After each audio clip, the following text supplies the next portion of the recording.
Окей. Да ја направиме сега заедно сите целосната ширинта форма. Па, ќе ви кажам нешто интересно на крај на видеото. Окей.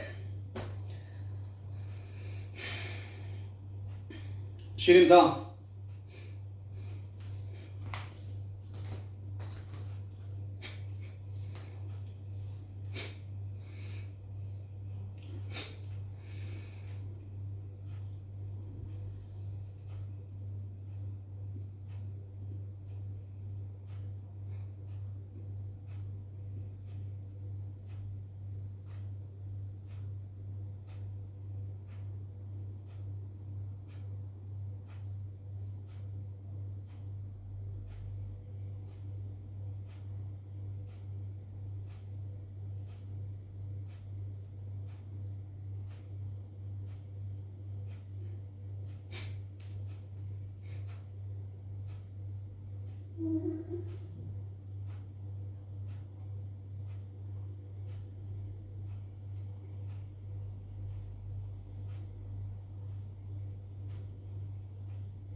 Окей, тоа е тоа.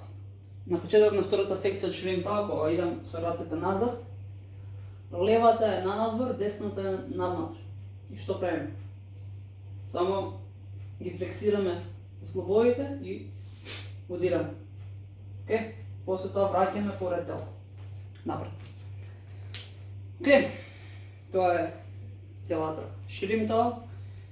Тука се сите идеи, концепти за чување. Бидејќи порано не биле обучени луѓето да пишуваат, туку техниките и знаењето се пренесувале вака во форма, во секвенца или преку зборење. Така да, ова е еден начин како да се зачува цел систем во една кратка форма. Секој движење има своја апликација, своја техника, своја причина зошто, како се изведува, енергетика. И дури многу мали финеси, многу мали промени ја менјаат истата техника да има друго значење, друга апликација. Така да, ако сте заинтересирани се од тоа, може да го знаете понатаму. Вака ќе треба да објаснам да тресавате околу цела форма, што значи, сите апликации, демонстрации и така натаму. Така да, ја нудам приватни тренинзи, индивидуални тренинзи. Може да биде 1 на 1 или 1 со тројца ученици, така да може да се договорите со другари, со било кој да ви излезе и можам да ви излезам во преспет да ви биде нештото поевтино. Така да, полека ќе ви доставам во дескрипција информации како да контактирате со мене, што ќе научите, според која програма, така натаму. И се надам дека цела оваа листа на лекции ќе ве насочи, ќе ви даде основа и ќе видите дали оваа вештина е наменета за вас и дали мојот начин на пренесување на знаење одговара за вас. Така да, тоа е тоа за сега. Бидете ми поздравени, се слушаме и се гледаме понатаму. Поздрав!